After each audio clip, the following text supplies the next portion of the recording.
The Shadow Over Innsmouth.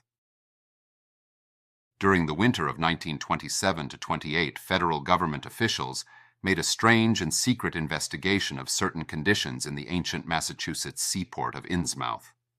The public first learned of it in February, when a vast series of raids and arrests occurred, followed by the deliberate burning and dynamiting, under suitable precautions, of an enormous number of crumbling, worm-eaten, and supposedly empty houses along the abandoned waterfront. Uninquiring souls let this occurrence pass as one of the major clashes in a spasmodic war on liquor.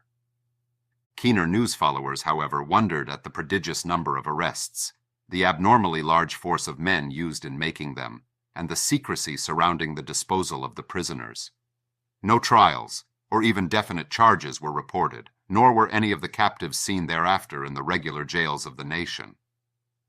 There were vague statements about disease and concentration camps, and later about dispersal in various naval and military prisons, but nothing positive ever developed. Complaints from many liberal organizations were met with long confidential discussions, and representatives were taken on trips to certain camps and prisons. As a result, these societies became surprisingly passive and reticent. Newspaper men were harder to manage, but seemed largely to cooperate with the government in the end. Only one paper, a tabloid always discounted because of its wild policy, mentioned the deep-diving submarine that discharged torpedoes downward in the marine abyss just beyond Devil Reef. That item, gathered by chance in a haunt of sailors, seemed indeed rather far-fetched, since the low black reef lies a full mile and a half out from Innsmouth Harbor. But at last I am going to defy the ban on speech about this thing. Results, I am certain, are so thorough that no public harm save a shock of repulsion could ever accrue from a hinting of what was found by those horrified raiders at Innsmouth. For my contact with this affair has been closer than that of any other layman, and I have carried away impressions which are yet to drive me to drastic measures.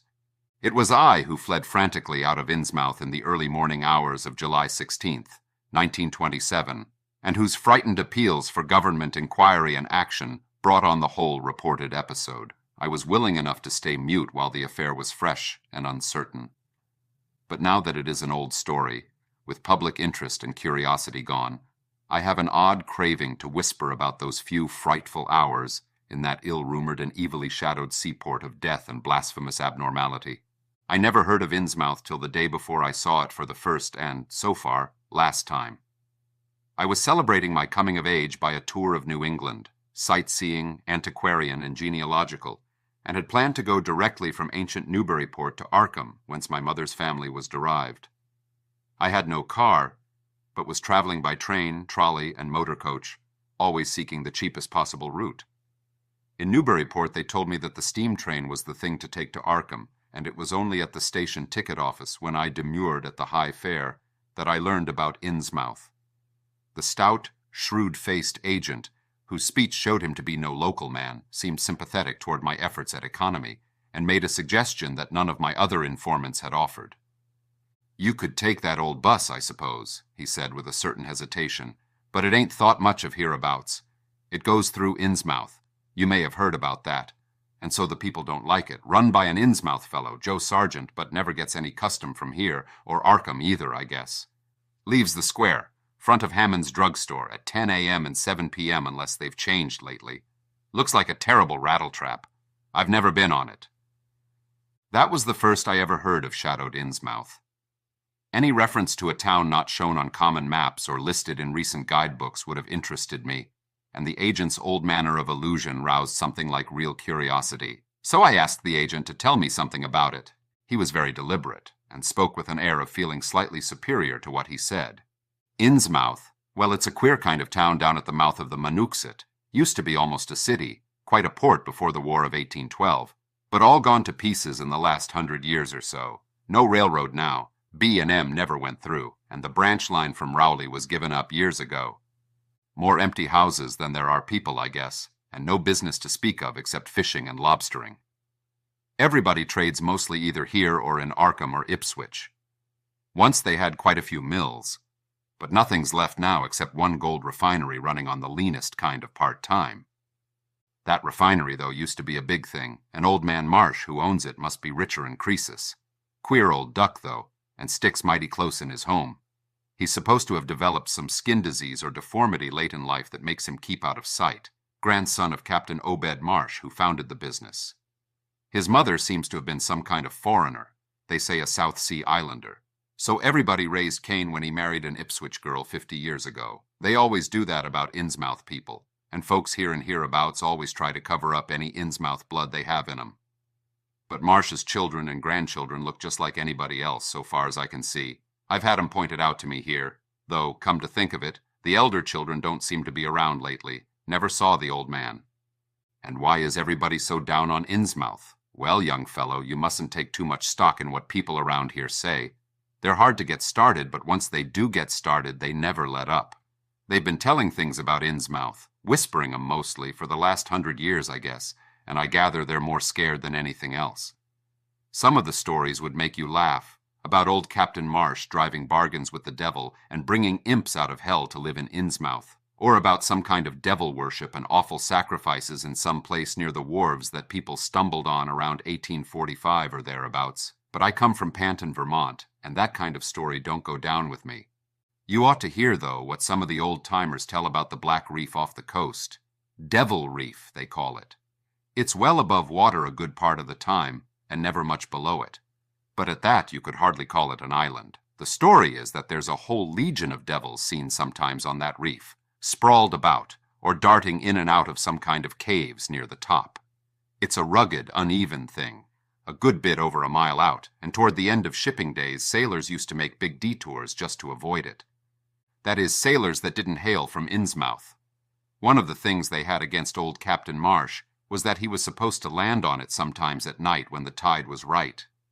Maybe he did, for I dare say the rock formation was interesting, and it's just barely possible he was looking for pirate loot and maybe finding it. But there was talk of his dealing with demons there.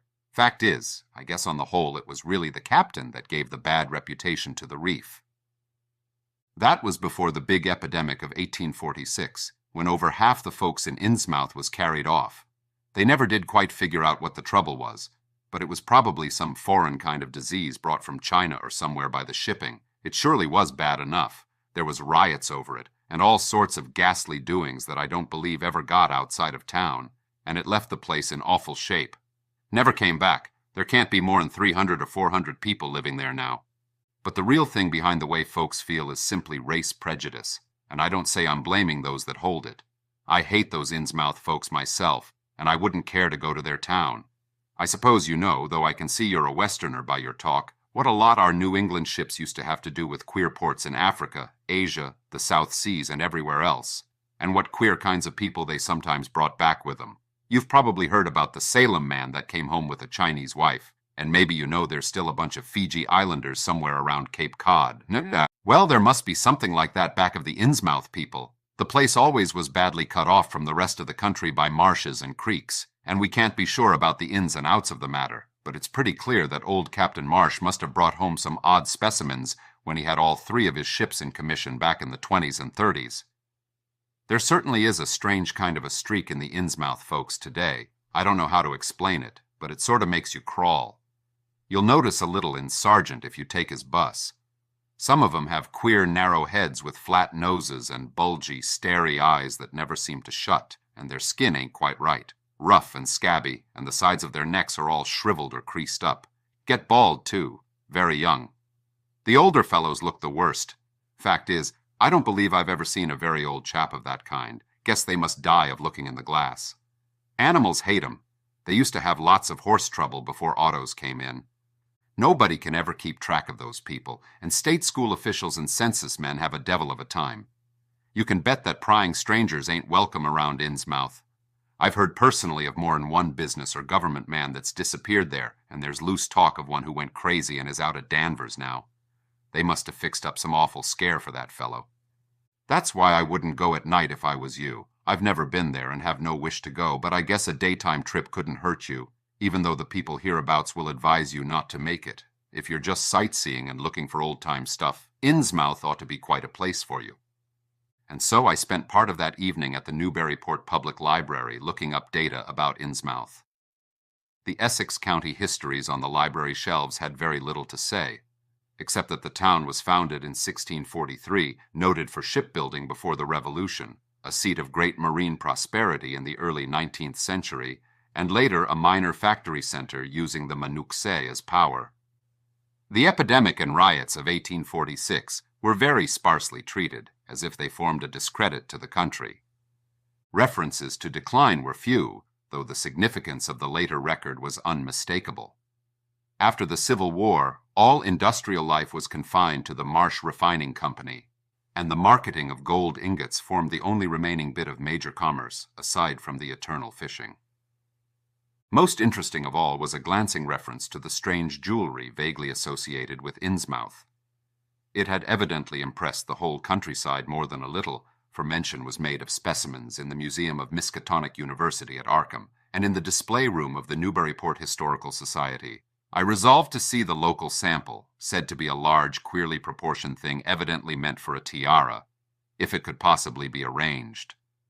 The librarian gave me a note of introduction to the curator of the society, a Miss Anna Tilton, who lived nearby, and after a brief explanation, that ancient gentlewoman was kind enough to pilot me into the closed building, since the hour was not outrageously late. The collection was a notable one indeed, but in my present mood I had eyes for nothing but the bizarre object which glistened in a corner cupboard under the electric lights. It took no excessive sensitiveness to beauty to make me literally gasp at the strange, unearthly splendor of the alien, opulent fantasy that rested there on a purple velvet cushion. The longer I looked, the more the thing fascinated me, and in this fascination there was a curiously disturbing element hardly to be classified or accounted for. I decided that it was the queer, otherworldly quality of the art which made me uneasy. It was as if the workmanship were that of another planet. The patterns all hinted of remote secrets and unimaginable abysses in time and space, and the monotonously aquatic nature of the reliefs became almost sinister. Among these reliefs were fabulous monsters of abhorrent grotesqueness and malignity, wholly primal and awesomely ancestral. At times I fancied that every contour of these blasphemous fish frogs was overflowing with the ultimate quintessence of unknown and inhuman evil. In odd contrast to the tiara's aspect was its brief and prosy history as related by Miss Tilton.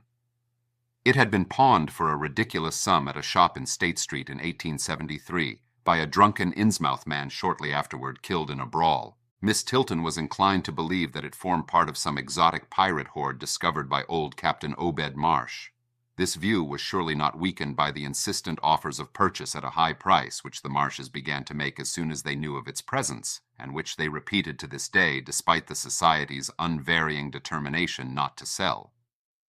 As the good lady showed me out of the building, she assured me that the rumors of devil worship were partly justified by a peculiar secret cult which had gained force there and engulfed all the Orthodox churches. It was called, she said, the Esoteric Order of Dagon, and was undoubtedly a debased quasi-pagan thing imported from the East a century before, at a time when Innsmouth fisheries seemed to be going barren.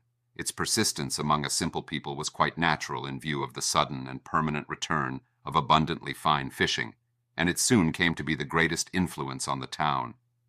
All this, to the pious Miss Tilton, formed an excellent reason for shunning the ancient town of decay and desolation. But to me it was merely a fresh incentive, and I could scarcely sleep in my small room at the Y as the night wore away. 2.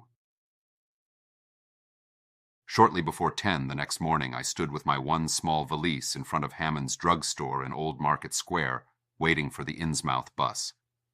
In a few moments, a small motor coach of extreme decrepitude and dirty gray color rattled down State Street, made a turn, and drew up at the curb beside me. I felt immediately that it was the right one, a guess which the half-illegible sign on the windshield, Arkham Innsmouth Newburyport, soon verified. There were only 3 passengers, dark, unkempt men of sullen visage and somewhat youthful cast, and when the vehicle stopped, they clumsily shambled out and began walking up State Street in a silent, almost furtive fashion. The driver also alighted. This, I reflected, must be the Joe Sargent mentioned by the ticket agent, and even before I had noticed any details, there spread over me a wave of spontaneous aversion which could be neither checked nor explained. He was a thin, stoop-shouldered man, not much under 6 feet tall, dressed in shabby blue civilian clothes and wearing a frayed gray golf cap. His age was perhaps 35. but the odd, deep creases in the sides of his neck made him seem older when one did not study his dull, expressionless face. He had a narrow head, bulging, watery blue eyes that seemed never to wink, a flat nose, a receding forehead and chin, and singularly undeveloped ears. As he walked toward the bus, I observed his peculiarly shambling gait and saw that his feet were inordinately immense. The more I studied them, the more I wondered how he could buy any shoes to fit them. A certain greasiness about the fellow increased my dislike. He was evidently given to working or lounging around the fish docks, and carried with him much of their characteristic smell. Just what foreign blood was in him I could not even guess. And I was sorry when I saw that there would be no other passengers on the bus. Somehow, I did not like the idea of riding alone with this driver. But as the leaving time obviously approached, I conquered my qualms and followed the man aboard, extending him a dollar bill and murmuring the single word, "Innsmouth." At length, the decrepit vehicle started with a jerk and rattled noisily past the old brick buildings of State Street amidst a cloud of vapor from the exhaust. The day was warm and sunny, but the landscape of sand, sedge-grass, and stunted shrubbery became more and more desolate as we proceeded. Out the window I could see the blue water and the sandy line of Plum Island, and we presently drew very near the beach as our narrow road veered off from the main highway to Rowley and Ipswich.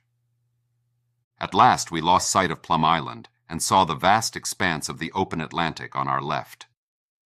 Our narrow course began to climb steeply, and I felt a singular sense of disquiet in looking at the lonely crest ahead where the rutted roadway met the sky. It was as if the bus were about to keep on its ascent, leaving the sane earth altogether and merging with the unknown arcana of upper air and cryptical sky. The smell of the sea took on ominous implications, and the silent driver's bent, rigid back and narrow head became more and more hateful.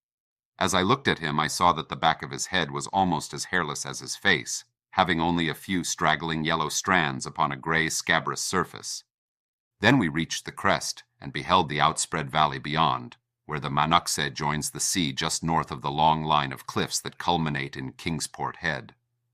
All my attention was captured by the nearer panorama just below me. I had, I realized, come face to face with rumor-shadowed Innsmouth. It was a town of wide extent and dense construction, yet one with a portentous dearth of visible life. The vast huddle of sagging gambrel roofs and peaked gables conveyed with offensive clearness the idea of wormy decay, and as we approached along the now descending road I could see that many roofs had wholly caved in. Stretching inland I saw the rusted, grass-grown line of the abandoned railway, with leaning telegraph poles now devoid of wires. Here and there the ruins of wharves jutted out from the shore to end in indeterminate rottenness, those farthest south seeming the most decayed. And far out at sea, despite a high tide, I glimpsed a long black line scarcely rising above the water, yet carrying a suggestion of odd latent malignancy. This, I knew, must be Devil Reef. As I looked, a subtle, curious sense of beckoning seemed superadded to the grim repulsion. And oddly enough, I found this overtone more disturbing than the primary impression. As the bus reached a lower level, I began to catch the steady note of a waterfall through the unnatural stillness. The leaning, unpainted houses grew thicker, lined both sides of the road, and displayed more urban tendencies than did those we were leaving behind. The panorama ahead had contracted to a street scene, and in spots I could see where a cobblestone pavement and stretches of brick sidewalk had formerly existed. All the houses were apparently deserted, and there were occasional gaps where tumble-down chimneys and cellar walls told of buildings that had collapsed. Pervading everything was the most nauseous, fishy odor imaginable. And I was not to reach my destination without one other very strong impression of poignantly disagreeable quality. The bus had come to a sort of open concourse or radial point with churches on two sides, and the bedraggled remains of a circular green in the center, and I was looking at a large pillared hall on the right-hand junction ahead. The structure's once white paint was now gray and peeling, and the black and gold sign on the pediment was so faded that I could only with difficulty make out the words, Esoteric Order of Dagon. The door of the church basement was open, revealing a rectangle of blackness inside. And as I looked, a certain object crossed or seemed to cross that dark rectangle. burning into my brain a momentary conception of nightmare which was all the more maddening because analysis could not show a single nightmarish quality in it. It was a living object, the first except the driver that I had seen since entering the compact part of the town, and had I been in a steadier mood, I would have found nothing whatever of terror in it. Clearly, as I realized a moment later, it was the pastor, clad in some peculiar vestments doubtless introduced since the Order of Dagon had modified the ritual of the local churches. The thing which had probably caught my first subconscious glance and supplied the touch of bizarre horror was the tall tiara he wore, an almost exact duplicate of the one Miss Tilton had shown me the previous evening. This, acting on my imagination, had supplied namelessly sinister qualities to the indeterminate face and robed shambling form beneath it. A very thin sprinkling of repellent-looking youngish people now became visible on the sidewalks, lone individuals, and silent knots of 2 or 3. The lower floors of the crumbling houses sometimes harbored small shops with dingy signs, and I noticed a parked truck or two as we rattled along. The sound of waterfalls became more and more distinct, and presently I saw a fairly deep river gorge ahead, spanned by a wide, iron-railed highway bridge beyond which a large square opened out. Then we rolled into the large semicircular square across the river and drew up on the right-hand side in front of a tall, cupola-crowned building with remnants of yellow paint and with a half-effaced sign proclaiming it to be the Gilman House. I was glad to get out of that bus and at once proceeded to check my valise in the shabby hotel lobby. There was only one person in sight, an elderly man without what I had come to call the Innsmouth look, and I decided not to ask him any of the questions which bothered me, remembering that odd things had been noticed in this hotel. Instead, I strolled out on the square from which the bus had already gone and studied the scene minutely and appraisingly. For some reason or other, I chose to make my first inquiries at the chain grocery, whose personnel was not likely to be native to Innsmouth. I found a solitary boy of about 17 in charge, and was pleased to note the brightness and affability which promised cheerful information. He seemed exceptionally eager to talk, and I soon gathered that he did not like the place, its fishy smell, or its furtive people.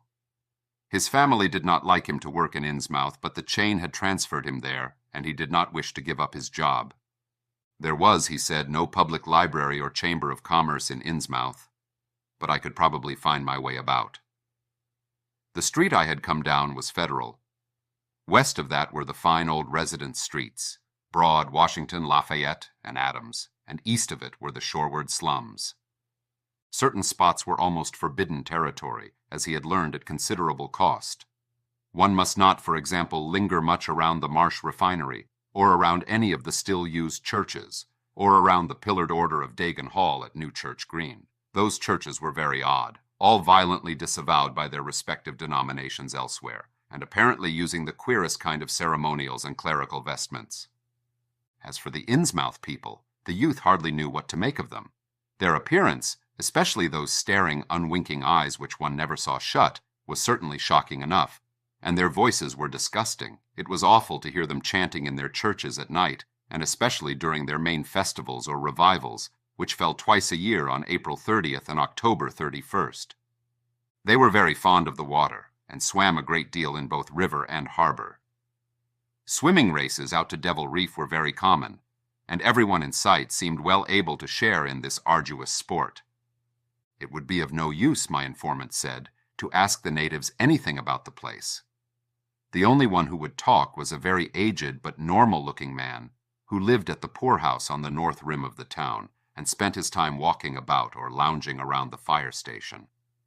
This hoary character, Zadok Allen, was 96 years old and somewhat touched in the head, besides being the town drunkard. He was a strange, furtive creature who constantly looked over his shoulder as if afraid of something, and when sober could not be persuaded to talk at all with strangers.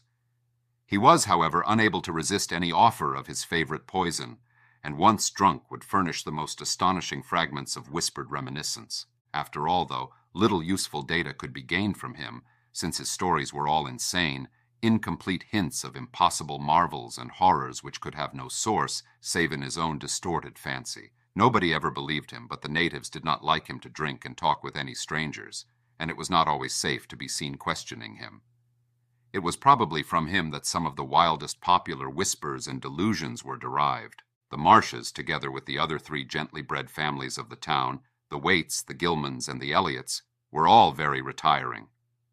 They lived in immense houses along Washington Street, and several were reputed to harbor in concealment certain kinsfolk whose personal aspect forbade public view, and whose deaths had been reported and recorded.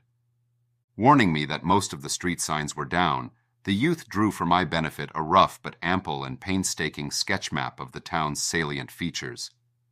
After a moment's study, I felt sure that it would be of great help, and pocketed it with profuse thanks. Thus began my systematic though half-bewildered tour of Innsmouth's narrow, shadow-blighted ways. Crossing the bridge and turning toward the roar of the lower falls, I passed close to the Marsh refinery, which seemed oddly free from the noise of industry. This building stood on the steep river bluff near a bridge and an open confluence of streets, which I took to be the earliest civic center, displaced after the Revolution by the present town square. Recrossing the gorge on the Main Street Bridge, I struck a region of utter desertion which somehow made me shudder. Collapsing huddles of gambrel roofs formed a jagged and fantastic skyline, above which rose the ghoulish, decapitated steeple of an ancient church. Fish Street was as deserted as Main, though it differed in having many brick and stone warehouses still in excellent shape. Water Street was almost its duplicate, save that there were great seaward gaps where wharves had been. Not a living thing did I see, except for the scattered fishermen on the distant breakwater, and not a sound did I hear save the lapping of the harbor tides and the roar of the falls in the Manuxet. I kept north along Main to Martin, then turning inland, crossing Federal Street safely north of the Green, and entering the decayed patrician neighborhood of Northern Broad, Washington, Lafayette, and Adams Streets. Following Washington Street toward the river, I now faced a zone of former industry and commerce, noting the ruins of a factory ahead and seeing others with the traces of an old railway station and covered railway bridge beyond up the gorge on my right. The uncertain bridge now before me was posted with a warning sign, but I took the risk and crossed again to the south bank, where traces of life reappeared.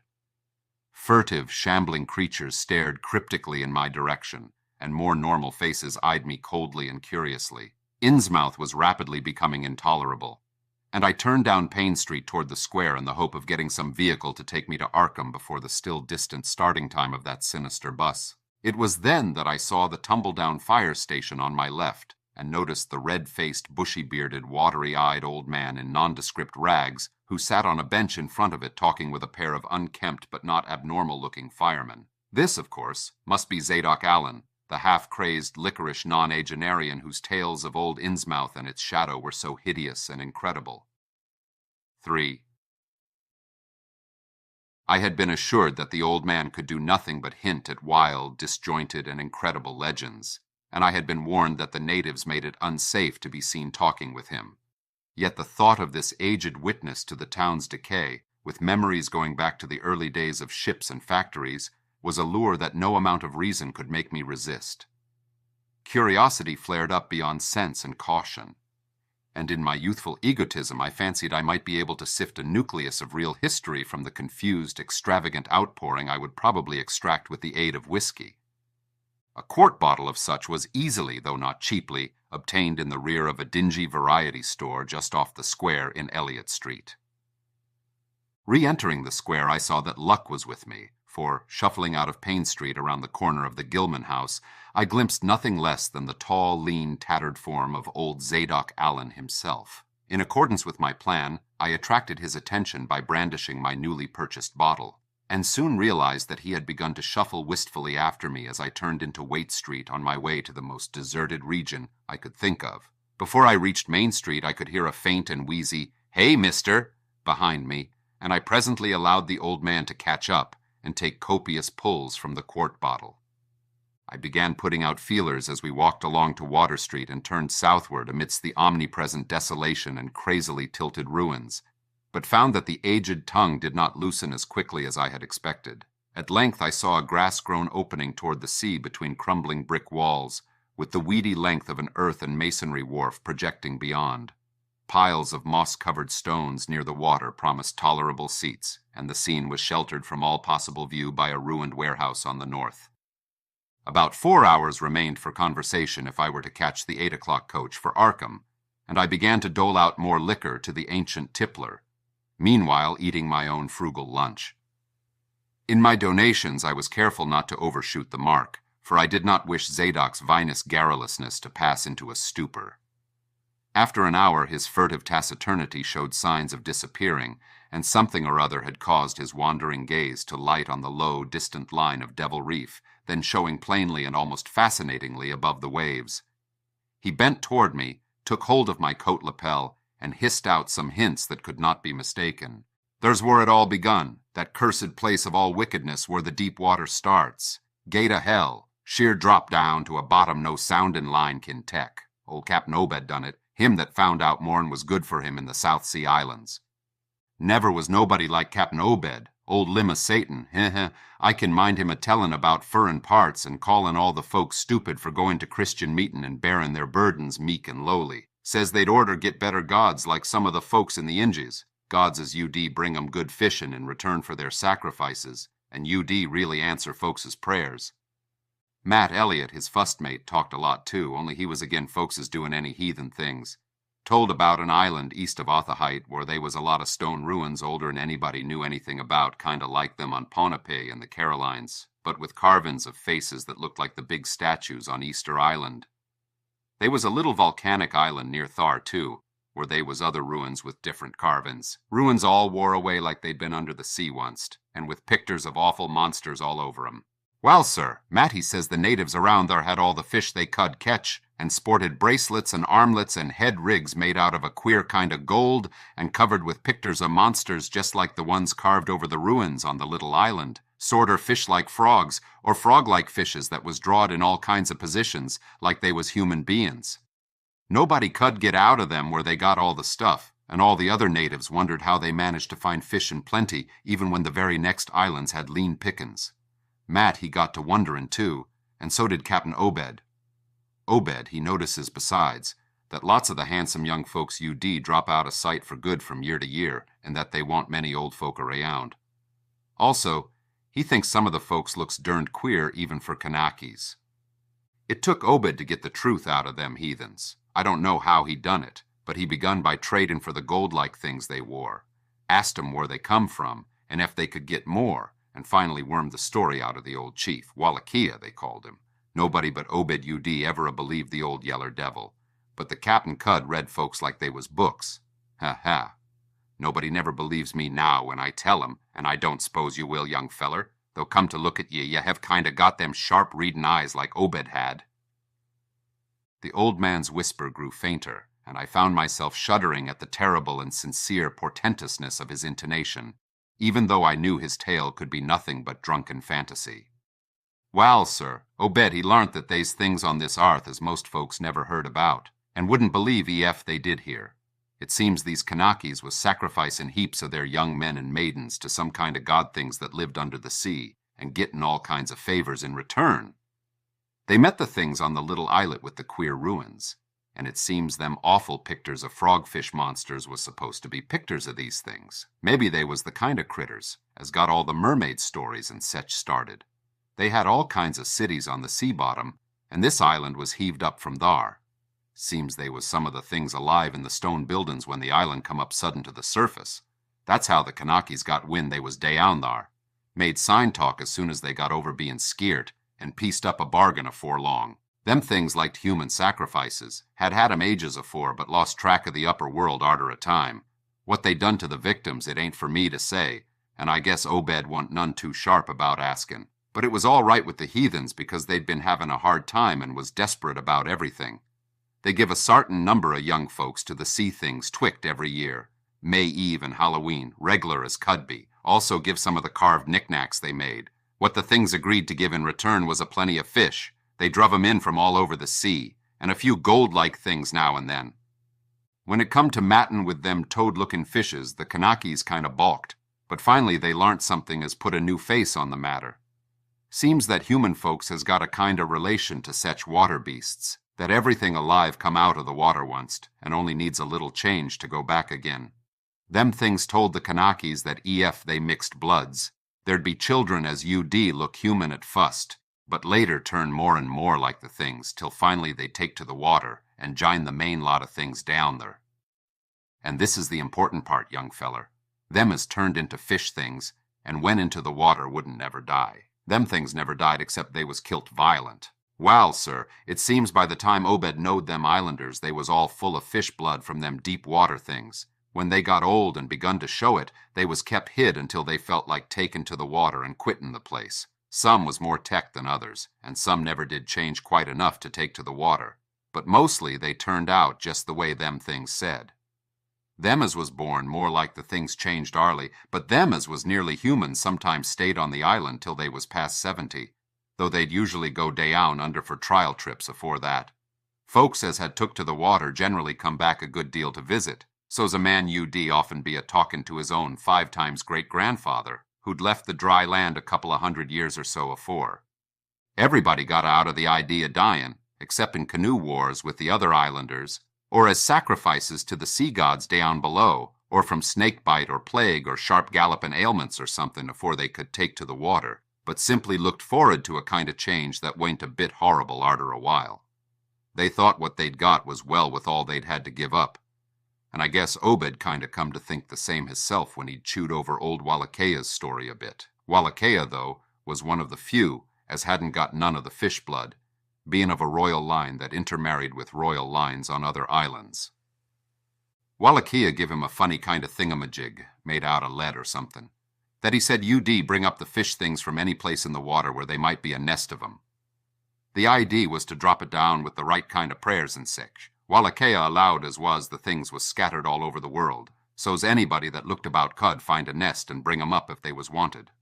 Matt, he didn't like this business at all, and wanted Obed should keep away from the island, but the captain was sharp for gain, and found he could get them gold-like things so cheap it should pay him to make a specialty of 'em.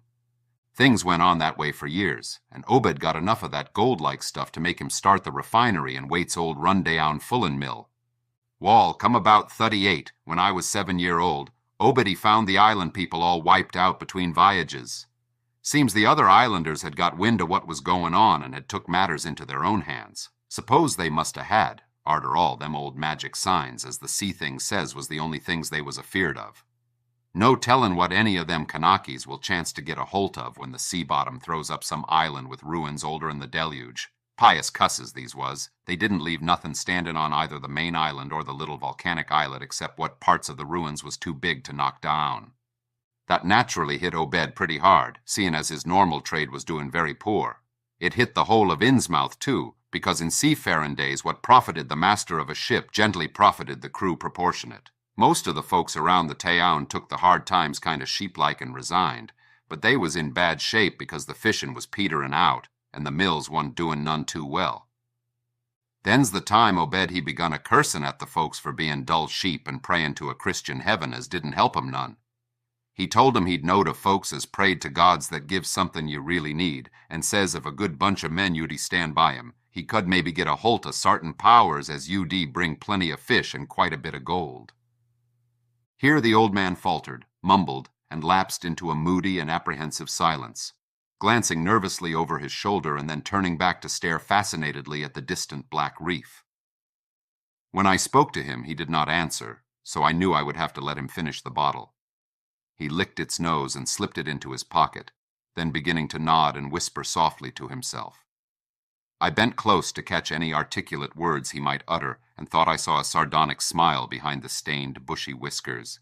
Yes, he was really forming words, and I could grasp a fair proportion of them. Poor Matt. Matt he allus was agin it, tried to line up the folks on his side, and had long talks with the preachers. No use.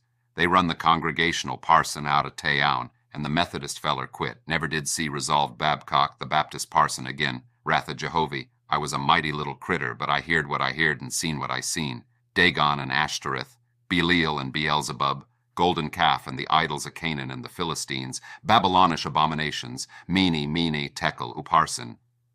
He stopped again, and from the look in his watery blue eyes I feared he was close to a stupor after all. But when I gently shook his shoulder, he turned on me with astonishing alertness and snapped out some more obscure phrases.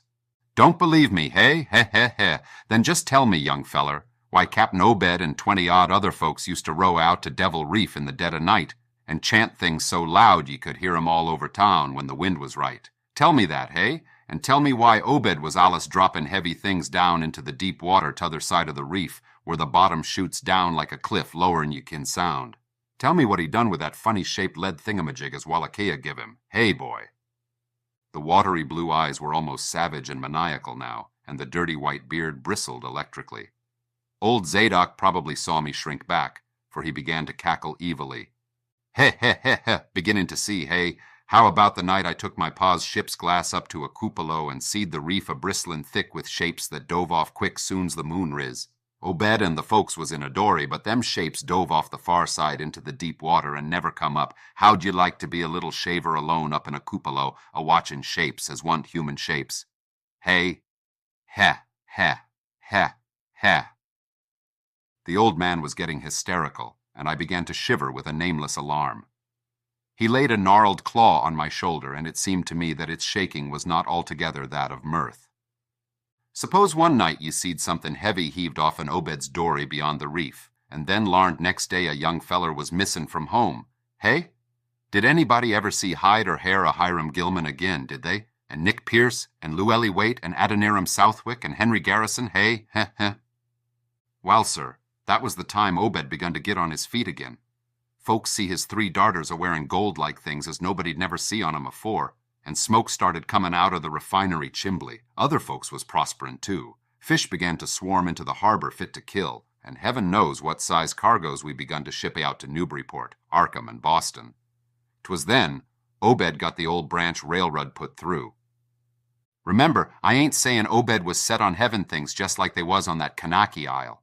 I don't think he aimed at fuss to do no mixin', nor raise no young'uns to take to the water and turn into fishes with eternal life. He wanted them gold things, and was willin' to pay heavy, and I guess the others was satisfied for a while. Come in 46, the town done some lookin' and thinkin' for itself. Too many folks missin', too much wild preachin' at meetin' of a Sunday, too much talk about that reef. I guess I done a bit by tellin' Selectman Mowry what I see from the cupola. They was a party one night as follered Obed's crowd out to the reef, and I heard shots betwixt the dories. Next day Obed and 32 others was in jail, with everybody a-wonderin' just what was afoot and just what charge agin 'em could be got to holt. God, ef anybody'd looked ahead. A couple of weeks later, when nothin' had been throwed into the sea for that long. Zadok was showing signs of fright and exhaustion, and I let him keep silence for a while, though glancing apprehensively at my watch. The tide had turned and was coming in now, and the sound of the waves seemed to arouse him. That awful night, I seed 'em. I was up in the cupola, hordes of 'em, swarms of 'em, all over the reef and swimmin' up the harbor into the Monuxet. God, what happened in the streets of Innsmouth that night? They rattled our door, but P.A. wouldn't open. Then he clum out the kitchen winder with his musket to find Selectman Mowry and see what he could do. Mounds of the dead and the dyin'. Shots and screams. Shoutin' in Old Square and Town Square and New Church Green. Jail throwed open. Proclamation. Treason. Called it the plague when folks come in and found half our people missin'. Nobody left but them as U.D. Jean in with Obed and them things, or else keep quiet. Never hear to my P.A. no more. The old man was panting and perspiring profusely. His grip on my shoulder tightened. Everything cleaned up in the mornin', but they was traces. Obedy kinder takes charge and says things is going to be changed. Others'll worship with us at meetin' time, and sartin houses he's got to entertain guests. They wanted to mix like they done with the Kanakis, and he for one didn't feel bound to stop 'em. Far gone was Obed, just like a crazy man on the subject. He says they brung us fish and treasure, and shut of what they hankered arter. Nothin' was to be different on the outside, only we was to keep shy of strangers if we knowed what was good for us. We all had to take the oath of Dagon, and later on they was second and third oaths that some of us took. Them as UD help special. UD gets special rewards. Golden sec. No use balkin', for they was millions of 'em down there. They'd ruther not start risin' and wipin' out humankind, but ef they was gave away and forced to, they could do a lot toward just that. Yield up enough sacrifices and savage knickknacks and harborage in the town when they wanted it, and they'd let well enough alone. All in the band of the faithful, order a Dagon, and the children should never die but go back to the mother Hydra and Father Dagon what we all come from onct. Ya, Cthulhu ftan, Penglui Maglonaf Cthulhu, Relie Waganagal ftan. Old Zadok began to moan now, and tears were coursing down his channeled cheeks into the depths of his beard. God, what I seen sanct I was 15-year-old, meeny tekel uparsin, the folks as was missin', and them as kilt theirselves. Them as told things in Arkham or Ipswich or sech places was all called crazy, like you're a-callin' me right now. But God, what I seen, they'd a kilt me long ago for what I know. Only I'd took the fust and second oaths of Dagon off an Obed, so was protected unless in a jury of 'em proved I told things knowing and deliberate. But I wouldn't take the third oath. I'd a died ruther'n take that. It got wuss around Civil War time when children born sanct 46 begun to grow up. Some of 'em, that is. I was afeard. Never did no pryin' arter that awful night, and never see one of them. Close to in all my life. That is, never no full-blooded one. Barnabas Marsh that runs the refinery now is Obed's grandson by his fust wife, son of Onesiphorus, his eldest son, but his mother was another of them, as wain't never seed outdoors. Right now Barnabas is about changed, can't shed his eyes no more, and is all out of shape. They say he still wears clothes, but he'll take to the water soon. The sound of the incoming tide was now very insistent, and little by little it seemed to change the old man's mood from maudlin tearfulness to watchful fear. He would pause now and then to renew those nervous glances over his shoulder or out toward the reef, and despite the wild absurdity of his tale, I could not help beginning to share his vague apprehensiveness. Zadok now grew shriller, and seemed to be trying to whip up his courage with louder speech. "Hey you, why don't you say something? How'd you like to be living in a town like this, with everything a-rottin' and a-dyin', and boarded-up monsters crawlin' and bleatin' and barkin' and hoppin' around black cellars and attics every way you turn? Hey, well, sir, let me tell you that ain't the wust." Zadok was really screaming now, and the mad frenzy of his voice disturbed me more than I care to own. "Curse ye, don't set there a-starin' at me with them eyes. I tell Obed Marsh he's in hell, and he's got to stay thar. Heh, heh. In hell, I says. Can't get me. I hain't done nothin' nor told nobody nothin'." "Oh, you young feller. Well, even if I hain't told nobody nothin' yet, I'm a-going to now. You just set still and listen to me, boy. This is what I ain't never told nobody. I says I didn't get to do no pryin' arter that night, but I found things out just the same. You want to know what the real horror is, hey? Well, it's this. It ain't what them fish devils is done, but what they're a-goin' to do. They're a-bringin' things up out o' where they come from into the town. Been doin' it for years, and slackenin' up lately. Them houses north of the river betwixt Water and Main Streets is full of 'em. Them devils and what they brung. And when they get ready, I say, when they get ready. Ever hear tell of a Shoggoth? Hey, do you hear me? I tell you I know what them things be. I seen 'em one night when... Yeah. The hideous suddenness and inhuman frightfulness of the old man's shriek almost made me faint. His eyes, looking past me toward the malodorous sea, were positively starting from his head, while his face was a mask of fear worthy of Greek tragedy. His bony claw dug monstrously into my shoulder, and he made no motion as I turned my head to look at whatever he had glimpsed. There was nothing that I could see, only the incoming tide, with perhaps one set of ripples more local than the long-flung line of breakers. But now Zadok was shaking me, and I turned back to watch the melting of that fear-frozen face into a chaos of twitching eyelids and mumbling gums. Presently his voice came back, albeit as a trembling whisper. "Get out of here, get out of here. They seen us. Get out for your life. Don't wait for nothing. They know now. Run for it. Quick, out of this town." Another heavy wave dashed against the loosening masonry of the bygone wharf, and changed the mad ancient's whisper to another inhuman and blood-curdling scream. "Yeah! Yeah!" Before I could recover my scattered wits, he had relaxed his clutch on my shoulder and dashed wildly inland toward the street, reeling northward around the ruined warehouse wall. I glanced back at the sea, but there was nothing there, and when I reached Water Street and looked along it toward the north, there was no remaining trace of Zadok Allen. 4. I can hardly describe the mood in which I was left by this harrowing episode, an episode at once mad and pitiful, grotesque and terrifying. The grocery boy had prepared me for it, yet the reality left me nonetheless bewildered and disturbed. Puerile though the story was, old Zadok's insane earnestness and horror had communicated to me a mounting unrest, which joined with my earlier sense of loathing for the town and its blight of intangible shadow. The hour had grown perilously late. My watch said 7:15, and the Arkham bus left town square at 8, so I tried to give my thoughts as neutral and practical a cast as possible.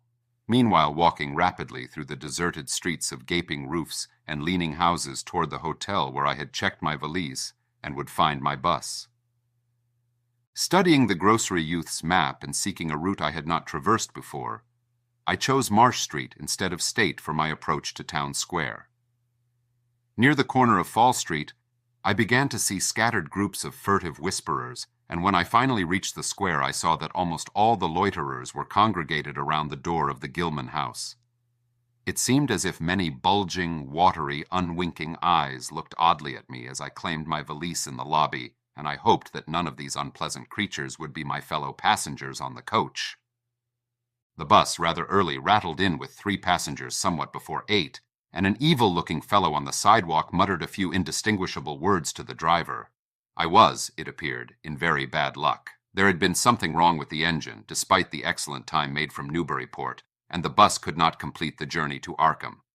No, it could not possibly be repaired that night, nor was there any other way of getting transportation out of Innsmouth, either to Arkham or elsewhere. Sargent was sorry, but I would have to stop over at the Gilman.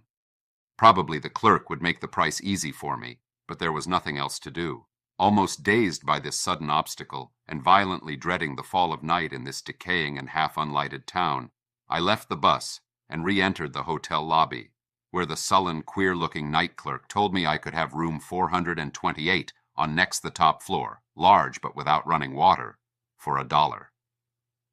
Despite what I had heard of this hotel in Newburyport, I signed the register, paid my $1, let the clerk take my valise, and followed that sour, solitary attendant up 3 creaking flights of stairs, past dusty corridors which seemed wholly devoid of life. My room, a dismal rear one with 2 windows and bare, cheap furnishings, overlooked a dingy courtyard otherwise hemmed in by low, deserted brick blocks, and commanded a view of decrepit westward-stretching roofs with a marshy countryside beyond.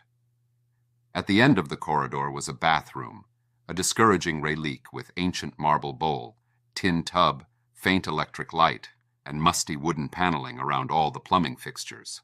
As twilight deepened, I turned on the one feeble electric bulb over the cheap iron-framed bed and tried as best I could to read. I felt it advisable to keep my mind wholesomely occupied, for it would not do to brood over the abnormalities of this ancient, blight-shadowed town while I was still within its borders. The insane yarn I had heard from the aged drunkard did not promise very pleasant dreams, and I felt I must keep the image of his wild, watery eyes as far as possible from my imagination. Another thing that disturbed me was the absence of a bolt on the door of my room. One had been there, as marks clearly showed, but there were signs of recent removal. No doubt it had become out of order, like so many other things in this decrepit edifice. In my nervousness, I looked around and discovered a bolt on the clothes press, which seemed to be of the same size, judging from the marks, as the one formerly on the door. To gain a partial relief from the general tension, I busied myself by transferring this hardware to the vacant place with the aid of a handy 3-in-1 device, including a screwdriver which I kept on my key ring. The bolt fitted perfectly, and I was somewhat relieved when I knew that I could shoot it firmly upon retiring. There were adequate bolts on the 2 lateral doors to connecting rooms, and these I proceeded to fasten. I did not undress, but decided to read till I was sleepy, and then lie down with only my coat, collar, and shoes off. Taking a pocket flashlight from my valise, I placed it in my trousers, so that I could read my watch if I woke up later in the dark. Drowsiness, however, did not come, and when I stopped to analyze my thoughts, I found to my disquiet that I was really unconsciously listening for something which I dreaded but could not name. At length, feeling a fatigue which had nothing of drowsiness in it, I bolted the newly outfitted hall door, turned off the light, and threw myself down on the hard, uneven bed, coat, collar, shoes, and all. In the darkness, every faint noise of the night seemed magnified, and a flood of doubly unpleasant thoughts swept over me. I was sorry I had put out the light, yet was too tired to rise and turn it on again. Then, after a long, dreary interval, and prefaced by a fresh creaking of stairs and corridor, there came that soft, damnably unmistakable sound which seemed like a malign fulfillment of all my apprehensions. Without the least shadow of a doubt, the lock on my hall door was being tried, cautiously, furtively, tentatively, with a key. The change in the menace from vague premonition to immediate reality was a profound shock, and fell upon me with the force of a genuine blow. It never once occurred to me that the fumbling might be a mere mistake. Malign purpose was all I could think of, and I kept deathly quiet, awaiting the would-be intruder's next move. After a time, the cautious rattling ceased, and I heard the room to the north entered with a pass key. Then the lock of the connecting door to my room was softly tried. The bolt held, of course, and I heard the floor creak as the prowler left the room. After a moment there came another soft rattling, and I knew that the room to the south of me was being entered. Again, a furtive trying of a bolted connecting door, and again, a receding creaking. This time the creaking went along the hall and down the stairs, so I knew that the prowler had realized the bolted condition of my doors and was giving up his attempt for a time. The one thing to do was to get out of that hotel alive as quickly as I could, and through some channel other than the front stairs and lobby. Rising softly and throwing my flashlight on the switch, I sought to light the bulb over my bed in order to choose and pocket some belongings for a swift, valiseless flight. Nothing, however, happened, and I saw that the power had been cut off. So, filling my pockets with the flashlight's aid, I put on my hat and tiptoed to the windows to consider chances of descent. Despite the state's safety regulations, there was no fire escape on this side of the hotel, and I saw that my windows commanded only a sheer 3-story drop to the cobbled courtyard. On the right and left, however, some ancient brick business blocks abutted on the hotel, their slant roofs coming up to a reasonable jumping distance from my 4th-story level.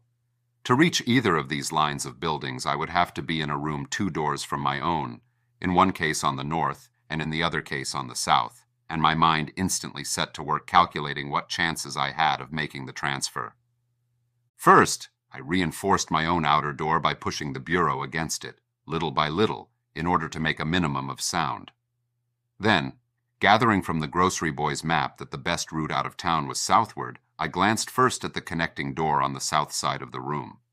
It was designed to open in my direction, hence I saw, after drawing the bolt and finding other fastenings in place, it was not a favorable one for forcing. Accordingly, abandoning it as a route, I cautiously moved the bedstead against it to hamper any attack which might be made on it later from the next room. The door on the north was hung to open away from me, and this, though a test proved it to be locked or bolted from the other side, I knew must be my route.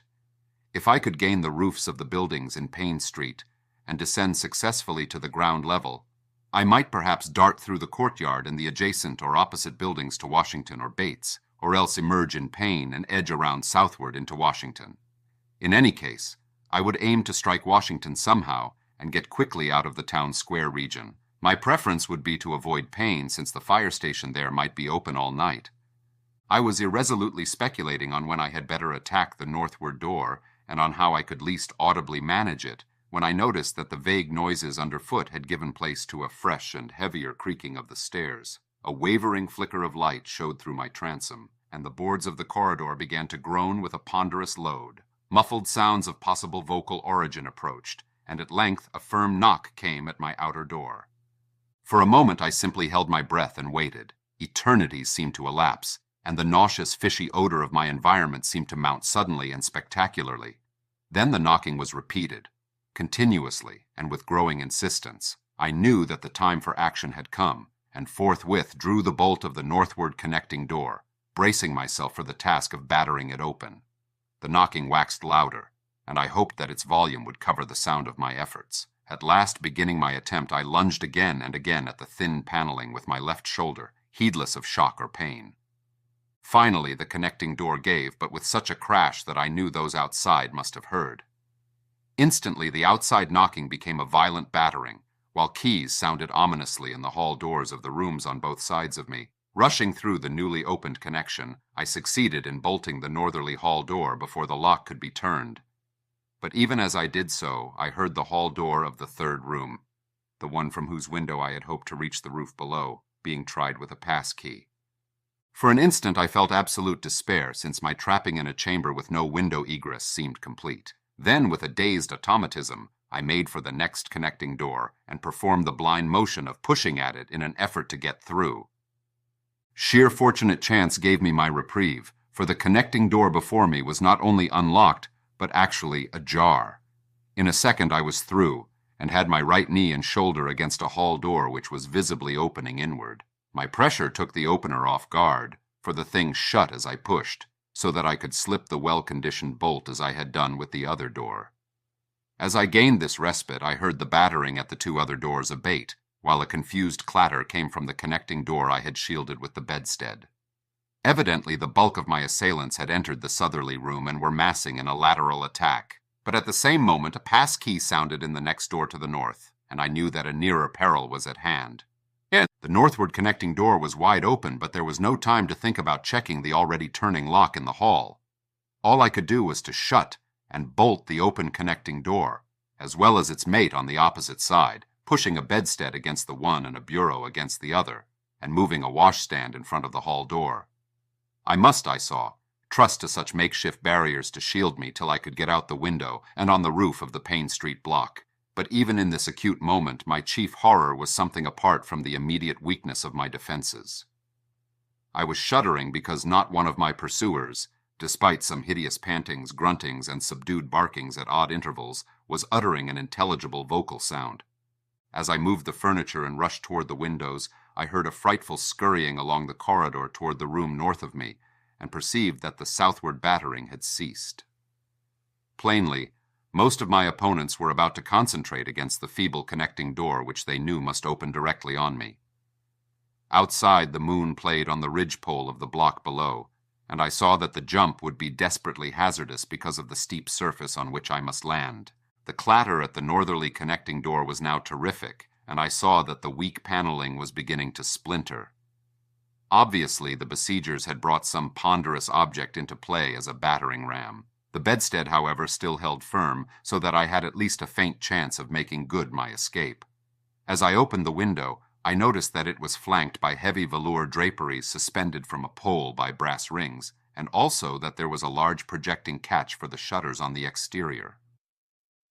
Seeing a possible means of avoiding the dangerous jump, I yanked at the hangings and brought them down, pole and all, then quickly hooking two of the rings in the shutter catch and flinging the drapery outside.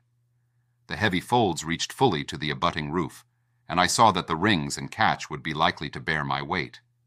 So climbing out of the window and down the improvised rope ladder, I left behind me forever the morbid and horror-infested fabric of the Gilman house. I landed safely on the loose slates of the steep roof and succeeded in gaining the gaping black skylight without a slip. The place inside was ghoulish-looking, but I was past minding such impressions and made at once for the staircase revealed by my flashlight, after a hasty glance at my watch, which showed the hour to be 2 a.m. The steps creaked, but seemed tolerably sound, and I raced down past a barn-like second story to the ground floor. The desolation was complete, and only echoes answered my footfalls. The hallway inside was black, and when I reached the opposite end, I saw that the street door was wedged immovably shut. Resolved to try another building, I groped my way toward the courtyard, but stopped short when close to the doorway. For out of an open door in the Gilman house, a large crowd of doubtful shapes was pouring, lanterns bobbing in the darkness, and horrible croaking voices exchanging low cries in what was certainly not English. Their features were indistinguishable, but their crouching, shambling gait was abominably repellent. And worst of all, I perceived that one figure was strangely robed, and unmistakably surmounted by a tall tiara of a design altogether too familiar. Again groping toward the street, I opened a door off the hall and came upon an empty room with closely shuttered but sashless windows. Fumbling in the rays of my flashlight, I found I could open the shutters, and in another moment had climbed outside and was carefully closing the aperture in its original manner. I walked rapidly, softly, and close to the ruined houses. At Bates Street, I drew into a yawning vestibule while two shambling figures crossed in front of me, but was soon on my way again, and approaching the open space where Elliott Street obliquely crosses Washington at the intersection of South. Though I had never seen this space, it had looked dangerous to me on the grocery youth's map. Since the moonlight would have free play there, there was no use trying to evade it, for any alternative course would involve detours of possibly disastrous visibility and delaying effect. The only thing to do was to cross it boldly and openly. imitating the typical shamble of the Innsmouth folk as best I could, and trusting that no one, or at least no pursuer of mine, would be there. Just how fully the pursuit was organized, and indeed just what its purpose might be, I could form no idea. There seemed to be unusual activity in the town, but I judged that the news of my escape from the Gilman had not yet spread. The open space was, as I had expected, strongly moonlit, but my progress was unimpeded, and no fresh sound arose to hint that I had been spied. Glancing about me, I involuntarily let my pace slacken for a second to take in the sight of the sea, gorgeous in the burning moonlight at the street's end. Far out beyond the breakwater was the dim, dark line of Devil Reef. Then, without warning, I saw the intermittent flashes of light on the distant reef. My muscles tightened for panic flight, held in only by a certain unconscious caution and half-hypnotic fascination. And to make matters worse, there now flashed forth from the lofty cupola of the Gilman house, which loomed up to the northeast behind me, a series of analogous though differently spaced gleams which could be nothing less than an answering signal. I now bent to the left around the ruinous green, still gazing toward the ocean as it blazed in the spectral summer moonlight, and watching the cryptical flashing of those nameless, unexplainable beacons.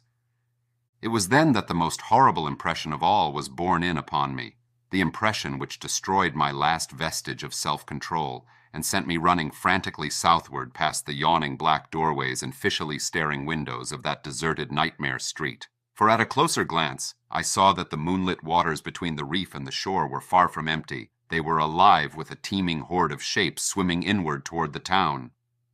My frantic running ceased before I had covered a block, for at my left I began to hear something like the hue and cry of organized pursuit. There were footsteps and guttural sounds, and a rattling motor wheezed south along Federal Street. In a second all my plans were utterly changed. For if the southward highway were blocked ahead of me, I must clearly find another egress from Innsmouth. I paused and drew into a gaping doorway, reflecting how lucky I was to have left the moonlit open space before these pursuers came down the parallel street. Then I thought of the abandoned railway to Rowley, whose solid line of ballasted, weed-grown earth still stretched off to the northwest from the crumbling station on the edge of the river gorge. There was just a chance that the townsfolk would not think of that. Drawing inside the hall of my deserted shelter, I once more consulted the grocery boy's map with the aid of the flashlight. The immediate problem was how to reach the ancient railway, and I now saw that the safest course was ahead to Babson Street, then west to Lafayette, there edging around but not crossing an open space homologous to the one I had traversed, and subsequently back northward and westward in zigzagging line through Lafayette, Bates, Adams, and Bank Streets, the latter skirting the river gorge, to the abandoned and dilapidated station I had seen from my window. My reason for going ahead to Babson was that I wished neither to recross the earlier open space, nor to begin my westward course along a cross street as broad as south. I crossed the street to the right-hand side, in order to edge around into Babson as inconspicuously as possible. In Babson Street I clung as closely as possible to the sagging, uneven buildings, twice pausing in a doorway as the noises behind me momentarily increased.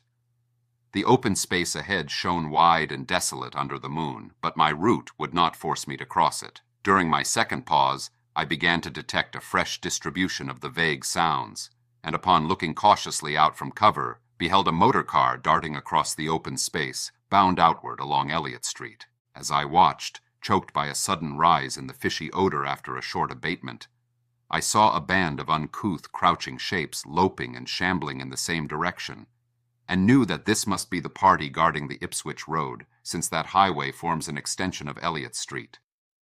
Two of the figures I glimpsed were in voluminous robes, and one wore a peaked diadem which glistened whitely in the moonlight. The gait of this figure was so odd that it sent a chill through me, for it seemed to me the creature was almost hopping.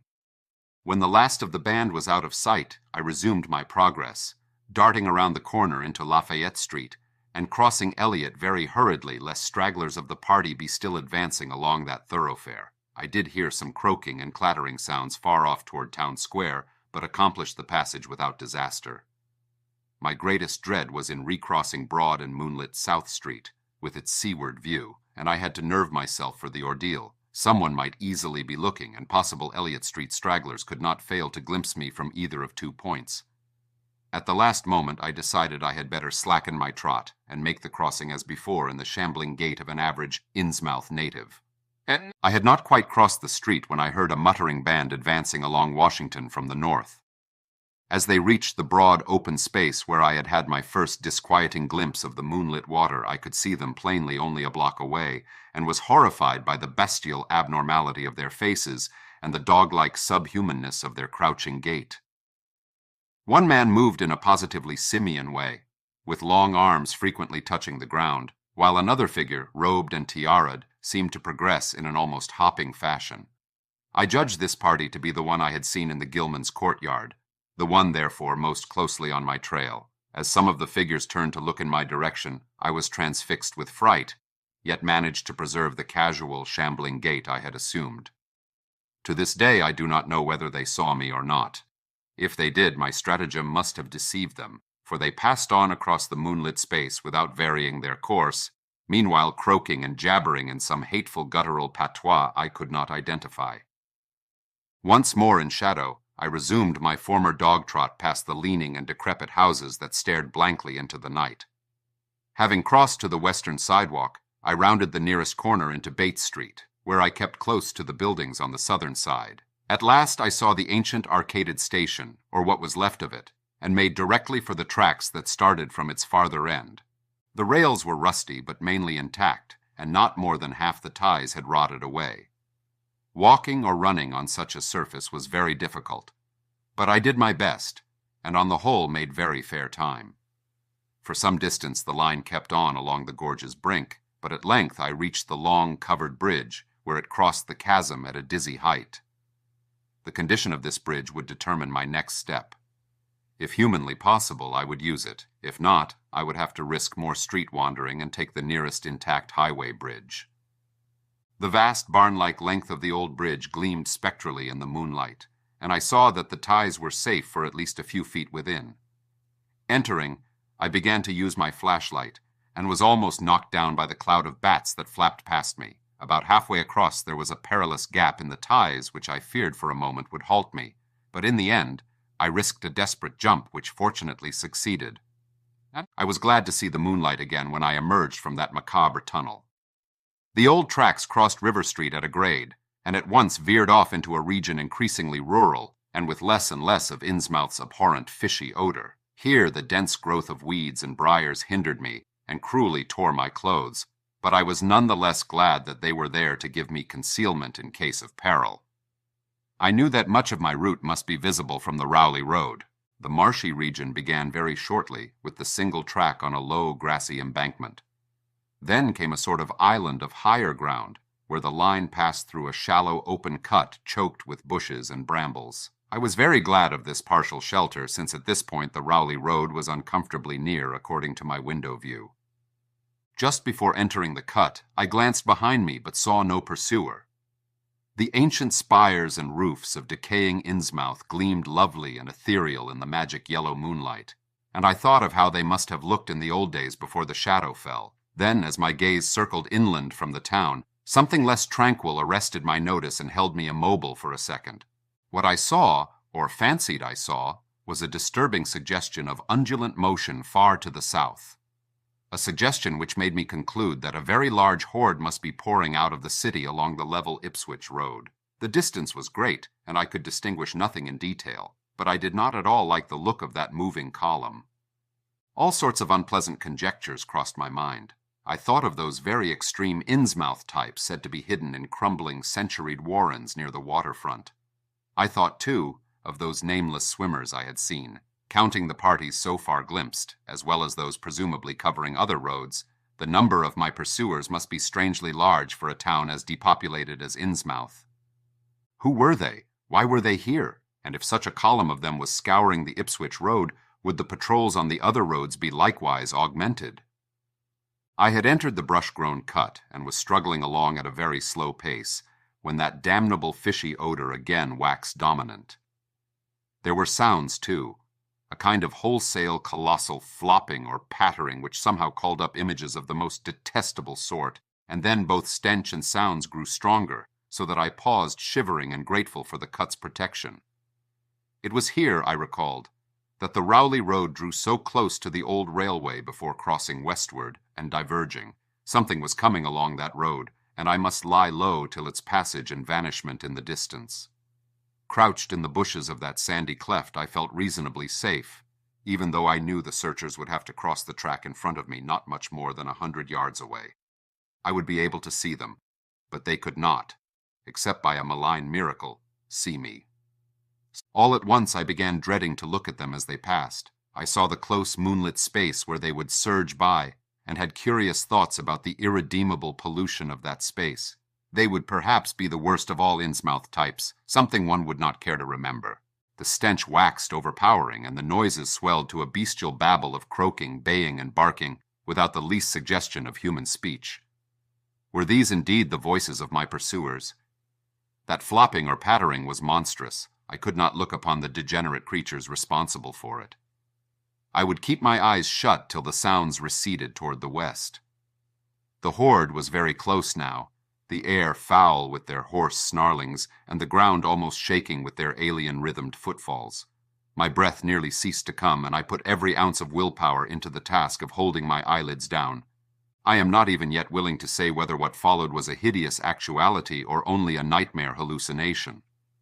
The later action of the government, after my frantic appeals, would tend to confirm it as a monstrous truth. But could not an hallucination have been repeated under the quasi-hypnotic spell of that ancient, haunted, and shadowed town? But I must try to tell what I thought I saw that night under the mocking yellow moon, saw surging and hopping down the Rowley Road in plain sight in front of me as I crouched among the wild brambles of that desolate railway cut. Of course my resolution to keep my eyes shut had failed. It was foredoomed to failure, for who could crouch blindly while a legion of croaking, baying entities of unknown source flopped noisomely past, scarcely more than 100 yards away? For I knew that a long section of them must be plainly in sight where the sides of the cut flattened out and the road crossed the track, and I could no longer keep myself from sampling whatever horror that leering yellow moon might have to show. It was the end, for whatever remains to me of life on the surface of this earth, of every vestige of mental peace and confidence in the integrity of nature and of the human mind. Can it be possible that this planet has actually spawned such things, that human eyes have truly seen, as objective flesh, what man has hitherto known only in febrile fantasy and tenuous legend? And yet I saw them in a limitless stream, flopping, hopping, croaking, bleating, surging inhumanly through the spectral moonlight in a grotesque, malignant saraband of fantastic nightmare. And some of them had tall tiaras of that nameless whitish gold metal, and some were strangely robed, and one, who led the way, was clad in a ghoulishly humped black coat and striped trousers, and had a man's felt hat perched on the shapeless thing that answered for a head. I think their predominant color was a grayish-green, though they had white bellies. They were mostly shiny and slippery, but the ridges of their backs were scaly. Their forms vaguely suggested the anthropoid, while their heads were the heads of fish, with prodigious bulging eyes that never closed. At the sides of their necks were palpitating gills, and their long paws were webbed. They hopped irregularly, sometimes on 2 legs and sometimes on 4. I was somehow glad that they had no more than 4 limbs. Their croaking, baying voices, clearly used for articulate speech, held all the dark shades of expression which their staring faces lacked. But for all of their monstrousness, they were not unfamiliar to me. I knew too well what they must be. For was not the memory of that evil tiara at Newburyport still fresh? They were the blasphemous fish frogs of the nameless design, living and horrible, and as I saw them I knew also of what that humped, tiaraed priest in the black church basement had so fearsomely reminded me. Their number was past guessing. It seemed to me that there were limitless swarms of them, and certainly my momentary glimpse could have shown only the least fraction. In another instant, everything was blotted out by a merciful fit of fainting, the first I had ever had. 5. It was a gentle daylight rain that awaked me from my stupor in the brush-grown railway cut, and when I staggered out to the roadway ahead, I saw no trace of any prints in the fresh mud. Innsmouth's ruined roofs and toppling steeples loomed up grayly toward the southeast, but not a living creature did I spy in all the desolate salt marshes around. My watch was still going and told me that the hour was past noon. The reality of what I had been through was highly uncertain in my mind, but I felt that something hideous lay in the background. I must get away from evil-shadowed Innsmouth, and accordingly I began to test my cramped, wearied powers of locomotion. Despite weakness, hunger, horror, and bewilderment, I found myself after a time able to walk. So started slowly along the muddy road to Rowley. Before evening I was in the village, getting a meal and providing myself with presentable clothes. I caught the night train to Arkham, and the next day talked long and earnestly with government officials there, a process I later repeated in Boston.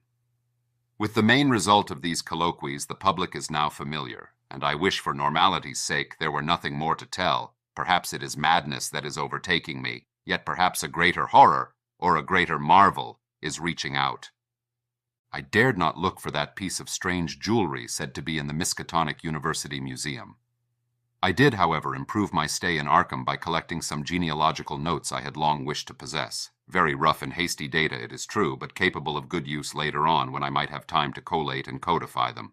The curator of the Historical Society there, Mr. E. Lapham Peabody, was very courteous about assisting me, and expressed unusual interest when I told him I was a grandson of Eliza Orne of Arkham, who was born in 1867 and had married James Williamson of Ohio at the age of 17. It seemed that a maternal uncle of mine had been there many years before, on a quest much like my own, and that my grandmother's family was a topic of some local curiosity. There had, Mr. Peabody said, been considerable discussion about the marriage of her father, Benjamin Orne, just after the Civil War, since the ancestry of the bride was peculiarly puzzling. That bride was understood to have been an orphaned Marsh of New Hampshire, a cousin of the Essex County Marshes, but her education had been in France, and she knew very little of her family. A guardian had deposited funds in a Boston bank to maintain her and her French governess, but that guardian's name was unfamiliar to Arkham people, and in time he dropped out of sight, so that the governess assumed his role by court appointment. The Frenchwoman, now long dead, was very taciturn, and there were those who said she could have told more than she did. But the most baffling thing was the inability of anyone to place the recorded parents of the young woman, Enoch and Lydia Meserve Marsh, among the known families of New Hampshire. Possibly, many suggested, she was the natural daughter of some Marsh of prominence. She certainly had the true Marsh eyes. Most of the puzzling was done after her early death, which took place at the birth of my grandmother, her only child. Having formed some disagreeable impressions connected with the name of Marsh, I did not welcome the news that it belonged on my own ancestral tree. Nor was I pleased by Mr. Peabody's suggestion that I had the true Marsh eyes myself. However, I was grateful for data which I knew would prove valuable, and took copious notes and lists of book references regarding the well-documented Orne family. I went directly home to Toledo from Boston, and later spent a month at Maumee recuperating from my ordeal.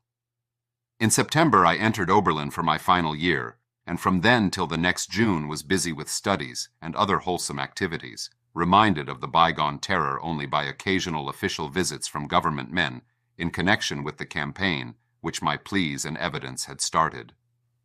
Around the middle of July, just a year after the Innsmouth experience, I spent a week with my late mother's family in Cleveland, checking some of my new genealogical data with the various notes, traditions, and bits of heirloom material in existence there, and seeing what kind of a connected chart I could construct. I did not exactly relish this task, for the atmosphere of the Williamson home had always depressed me. There was a strain of morbidity there, and my mother had never encouraged my visiting her parents as a child, although she always welcomed her father when he came to Toledo. My Arkham-born grandmother had seemed strange and almost terrifying to me, and I do not think I grieved when she disappeared. I was 8 years old then, and it was said that she had wandered off in grief after the suicide of my Uncle Douglas, her eldest son. He had shot himself after a trip to New England, the same trip, no doubt, which had caused him to be recalled at the Arkham Historical Society. This uncle had resembled her, and I had never liked him either. Something about the staring, unwinking expression of both of them had given me a vague, unaccountable uneasiness. My mother and Uncle Walter had not looked like that. They were like their father, though poor little cousin Lawrence, Walter's son, had been an almost perfect duplicate of his grandmother before his condition took him to the permanent seclusion of a sanitarium at Canton. I had not seen him in 4 years, but my uncle once implied that his state, both mental and physical, was very bad. This worry had probably been a major cause of his mother's death 2 years before. My grandfather and his widowered son Walter now comprised the Cleveland household, but the memory of older times hung thickly over it. I still disliked the place and tried to get my researches done as quickly as possible. Williamson records and traditions were supplied in abundance by my grandfather.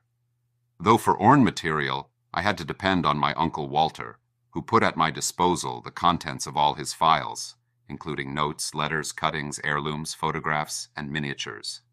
It was in going over the letters and pictures on the Orne side that I began to acquire a kind of terror of my own ancestry.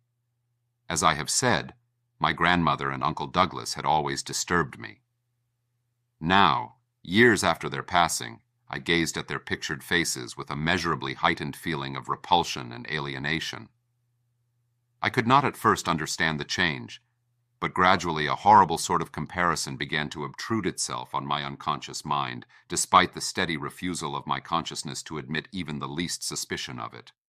It was clear that the typical expression of these faces now suggested something it had not suggested before, something which would bring stark panic if too openly thought of. But the worst shock came when my uncle showed me the Orne jewelry in a downtown safe deposit vault. Some of the items were delicate and inspiring enough, but there was one box of strange old pieces descended from my mysterious great-grandmother, which my uncle was almost reluctant to produce. They were, he said, of very grotesque and almost repulsive design. As my uncle began slowly and grudgingly to unwrap the things, he urged me not to be shocked by the strangeness and frequent hideousness of the designs. There were 2 armlets, a tiara, and a kind of pectoral, the latter having in high relief certain figures of almost unbearable extravagance. He seemed to expect some demonstration when the first piece, the tiara, became visible, but I doubt if he expected quite what actually happened. I did not expect it either, for I thought I was thoroughly forewarned regarding what the jewelry would turn out to be. What I did was to faint silently away just as I had done in that briar-choked railway cut a year before. From that day on, my life has been a nightmare of brooding and apprehension, nor do I know how much is hideous truth and how much madness. My great-grandmother had been a Marsh of unknown source whose husband lived in Arkham, and did not old Zadok say that the daughter of Obed Marsh by a monstrous mother was married to an Arkham man through a trick? What was it the ancient toper had muttered about the likeness of my eyes to Captain Obed's? In Arkham, too, the curator had told me I had the true Marsh eyes. Was Obed Marsh my own great-great-grandfather? Who, or what then, was my great-great-grandmother? But perhaps this was all madness. Those whitish gold ornaments might easily have been bought from some Innsmouth sailor by the father of my great-grandmother, whoever he was.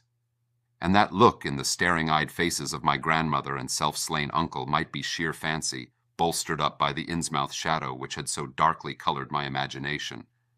But why had my uncle killed himself after an ancestral quest in New England? For more than 2 years, I fought off these reflections with partial success. My father secured me a place in an insurance office, and I buried myself in routine as deeply as possible. In the winter of 1930-31, however, the dreams began. They were very sparse and insidious at first, but increased in frequency and vividness as the weeks went by. Great watery spaces opened out before me, and I seemed to wander through titanic sunken porticos and labyrinths of weedy cyclopean walls and grotesque fishes as my companions. Then the other shapes began to appear, filling me with nameless horror the moment I awoke. But during the dreams they did not horrify me at all. I was one with them, wearing their unhuman trappings, treading their aqueous ways, and praying monstrously at their evil sea-bottom temples. There was much more than I could remember, but even what I did remember each morning would be enough to stamp me as a madman or a genius if ever I dared write it down. Some frightful influence, I felt, was seeking gradually to drag me out of the sane world of wholesome life into unnameable abysses of blackness and alienage, and the process told heavily on me. My health and appearance grew steadily worse, till finally I was forced to give up my position and adopt the static, secluded life of an invalid. Some odd nervous affliction had me in its grip, and I found myself at times almost unable to shut my eyes. It was then that I began to study the mirror with mounting alarm. The slow ravages of disease are not pleasant to watch, but in my case there was something subtler and more puzzling in the background. My father seemed to notice it too, for he began looking at me curiously and almost affrightedly. What was taking place in me? Could it be that I was coming to resemble my grandmother and Uncle Douglas? One night, I had a frightful dream in which I met my grandmother under the sea. She lived in a phosphorescent palace of many terraces, with gardens of strange leprous corals and grotesque brachiate efflorescences, and welcomed me with a warmth that may have been sardonic. She had changed, as those who take to the water change, and told me she had never died. Instead, she had gone to a spot her dead son had learned about, and had leapt to a realm whose wonders, destined for him as well, he had spurned with a smoking pistol. This was to be my realm too. I could not escape it. I would never die, but would live with those who had lived since before man ever walked the earth. One night, in a frightful dream, I met two ancient ones under the sea in a phosphorescent, many-terraced palace surrounded by gardens of strange, leprous corals. I met also that which had been her grandmother. For 80,000 years, Pthiali had lived in Yahantlai, and thither she had gone back after Obedmarsh was dead. Yahantlai was not destroyed when the Upper Earth men shot death into the sea. It was hurt, but not destroyed. The Deep Ones could never be destroyed, even though the Paleogean magic of the Forgotten Old Ones might sometimes check them. For the present, they would rest, but someday, if they remembered, they would rise again for the tribute great Cthulhu craved. It would be a city greater than Innsmouth next time.